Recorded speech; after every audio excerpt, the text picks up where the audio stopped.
بسم اللہ الرحمن الرحیم۔ ناظرین، میں ہوں احسان علی اور آپ دیکھ رہے ہیں میرا یوٹیوب چینل ٹوڈے وتھ احسان علی۔ ناظرین، آج کے اس ویلاگ میں کچھ تلخ حقیقتوں سے پردہ اٹھائیں گے اور پھر آپ کو بتائیں گے کہ میرے دیس میں آج بھی بے یقینی سی حالت ہے۔ میرے دیس کی آج بھی معیشت لڑکھڑا رہی ہے۔ آخر میرا دیس کب تک چند لوگوں کی انا کے خاطر بیٹ چڑھتا رہے گا؟ آخر کب تک یہ سیاسی لوگ اپنی انا کی خاطر میرے دھرتی کو لوٹتے رہیں گے؟ آخر کب تک پاکستان ان سیاسی اثر رسوخ رکھنے والے اور سیاسی رہنماؤں کے شکنجے میں رہے گا؟ ناظرین، کیا ہماری یہ دیس اس وجہ سے بنا تھا کہ ہر دور میں لٹتا رہے؟ ہر دور میں یہاں پر سیاسی مافیا آ کر پاکستان کو لوٹتا رہے؟ کیا میرا دیس ترقی کے لیے نہیں بنا تھا؟ کیا بابا قوم قائد اعظم محمد علی جناح نے اس دیس کے لیے عظیم خواب نہیں دیکھے تھے؟ کیا میرے دیس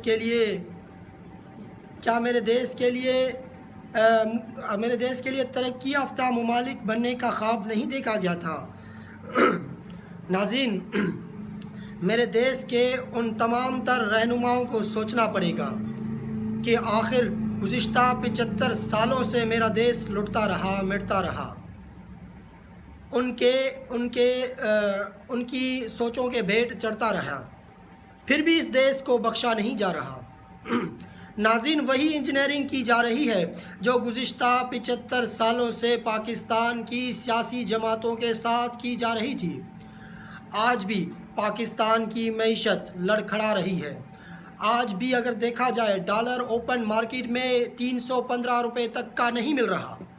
پھر بھی میرے دیس کے تمام تر میڈیا چینلز، میرے دیس کے تمام تر رہنما، میرے دیس کے تمام تر سیاسی رہنما صرف اس بات پر تلے ہوئے ہیں کہ ایک پارٹی کو کس طرح ختم کیا جائے، اس ایک پارٹی کے خلاف کس طرح کریک ڈاؤن کیا جائے۔ آج بھی کوئی اتنا تک نہیں سوچ رہا کہ میرے دیس کی معیشت لڑکھڑا رہی ہے۔ میرے دیس کے کئی بچے بھوکا سو کر اپنی زندگی گزار رہے ہیں۔ میرے دیس کے کئی لوگ فٹ پاتھ پر اپنی زندگی گزار رہے ہیں۔ ناظرین، ہم اس دھرتی کے بعد، اس پاکستان کے وجود میں آنے کے بعد کئی ممالک نے آزادی حاصل کی۔ وہ ممالک آج دنیا کے ترقی یافتہ ممالک میں شمار کیے جاتے ہیں۔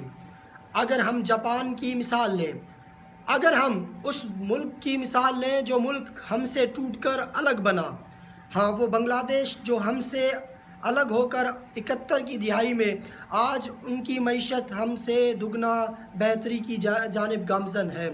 لیکن میرے دیس کے سیاسی رہنماؤں نے اپنے انا کے بھیٹ چڑھاتے ہوئے اس دھرتی کو اس طرح لوٹا، اس طرح بے دردی سے لوٹا کہ آج میرا دیس ہر اس ادارے کے پاس بھیک مانگنے کے لیے جا رہا ہے کہ ہمیں کچھ بھیک دیا جائے تاکہ ہم اپنے معیشت کو ٹریک پر لا سکیں۔ ناظرین، کبھی بھی کوئی قوم بھیک لینے سے خوددار نہیں بنتا، بلکہ وہ پسماندگی کی طرف گامزن رہتا ہے۔ آج میرے دیس کے سیاسی رہنماؤں نے اگر ہوش کے ناخن نہیں لیے، اگر آج بھی اپنی انا کو پیچھے نہیں رکھا، پھر یہ دیس یوں ہی لٹتا رہے گا، پھر میرے دیس پاکستان کی حالت یوں ہی بگڑتا رہے گا۔ ناظرین، ایک حکومت جب وجود میں آتی ہے تو وہ کہتا ہے کہ پچھلی حکومت نے پاکستان کو لوٹا ہے، اور پھر وہ حکومت جب اپنی ٹینیور پورا کرتا ہے، پھر آنے والا حکومت کہتا ہے پچھلی حکومت نے پاکستان کو لوٹا ہے۔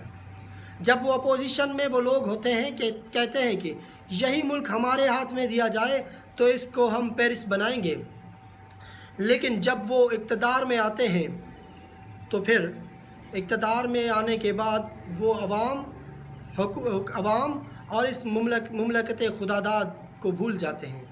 وہ صرف اپنی انا کو اپنے سامنے رکھتے ہیں اور پاکستان کو صرف لوٹ کر باہر اپنے جائیداد بناتے ہیں۔ اب اس دھرتی کے تمام تر ان لوگوں کو سوچنا ہوگا جو لوگ اس دھرتی کے ذمہ دار ہیں۔ اور وہ جو کچھ کر سکتے ہیں۔ اس ویلاگ میں اسٹیبلشمنٹ کو بھی مخاطب ہو کر کہتا ہوں کہ اب آپ نے بھی اس پاکستان کے فلاح و بہبود کے لیے سوچنا ہوگا۔ اس میں کوئی شک نہیں کہ آپ نے پہلے بھی سوچا، لیکن اس دھرتی کو جس طرح بے دردی سے لوٹا جا رہا ہے اور پھر پچھلی ٹینیورز میں لوٹا جا رہا ہے، اب تمام تر اسٹیک ہولڈرز کو مل کر ایک سمت کی طرف جانا ہوگا، وہ سمت جو پاکستان کی ترقی کے لیے ہو اور پاکستان کی فلاح و بہبود کے لیے ہو۔ ناظرین، آج پاکستان اور ہندوستان ایک دن آزاد ہوتے ہیں۔ آج بھارت کی اگر آپ معیشت دیکھیں تو وہ عروج پر ہے اور وہاں پر لوگ خوشحال۔ اگر پاکستان کی معیشت دیکھیں، دن بدن بگڑتا جا رہا ہے۔ آخر سیاسی لوگ اپنی ضد اور انا کو کب تک پاکستان سے اوپر رکھیں گے؟ ہر ٹینیور میں، ہر دور میں سیاسی رہنماؤں نے پاکستان کو نقصان پہنچایا، اس میں کوئی شک نہیں کہ اسٹیبلشمنٹ نے بھی نقصان پہنچایا۔ جب مارشل لاء کے دور میں اگر آپ دیکھیں کہ ہندوستان اور پاکستان ایک دن آزاد ہوتے ہیں، وہاں پر ایک مرتبہ بھی مارشل لاء نہیں لگتی اور یہاں پر سینکڑوں مرتبہ مارشل لاء لگتی ہے۔ آخر کیوں؟ کیا میرے دیش میں ایسے سیاستدان نہیں جو صرف پاکستان کا سوچیں؟ کیا میرے دیش میں ایسے سیاستدان نہیں جو صرف اور صرف پاکستان کو اپنے کاروبار کے اوپر فوقیت دیں؟ ناظرین، اب ہوش کے ناخن لینے ہوں گے۔ اس دھرتی میں بیٹھے ہوئے تمام تر سیاسی اور عدلیہ اور پھر اسٹیبلشمنٹ، بلکہ تمام تر اسٹیک ہولڈرز کو مل کر ایک گائیڈ لائن طے کرنا ہوگا، ایک سمت بنانی ہوگی جس سمت میں پاکستان کو لے کر جانا ہوگا۔ ناظرین، اگر میثاق جمہوریت ہو سکتی ہے تو پھر میثاق معیشت کیوں نہیں؟ میثاق جمہوریت میں ان کے اپنے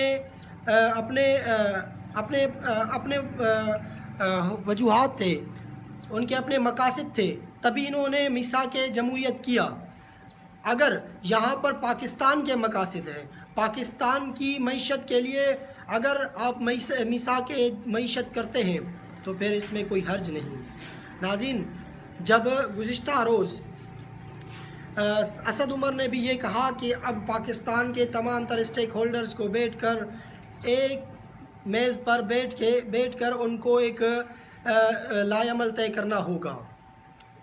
ناظرین، اگر آپ پاکستان کو آگے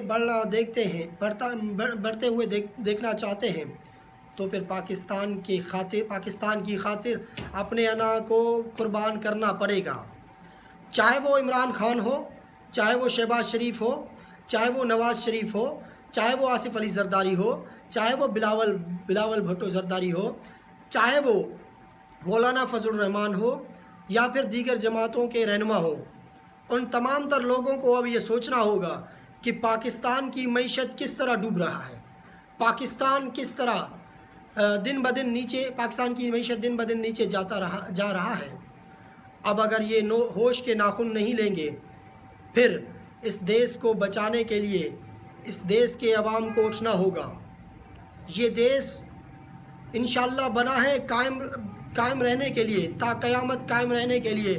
اس دیش کو کوئی مٹا نہیں سکتا، لیکن آپ کے جو کارنامے ہیں، آپ نے پاکستان کو یوں مفلوج کر رکھا ہے کہ کسی بین الاقوامی طاقت کے سامنے وہ کسی بین الاقوامی طاقت کے آنکھوں میں آنکھیں ملا کر بات نہیں کر سکتا، کیونکہ یہ دیش ہر اس بین الاقوامی فورم کا مقروض ہے جہاں پر اسے بات کرنا ہوتا ہے۔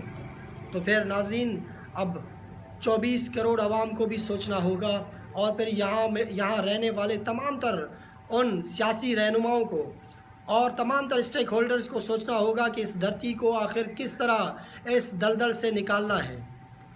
اب اگر آپ نہیں بیٹھو گے، اب اگر آپ اس دھرتی کی خاطر مذاکرات نہیں کرو گے، پھر اس کی جو نقصانات ہیں وہ ہماری نسلیں در نسلیں بھگتتی رہیں گے۔ ناظرین، اب تک کے لیے اتنا ہی۔ اپنا اور اپنے فیملی کا خاص خیال رکھیے گا. شکریہ. اللہ حافظ.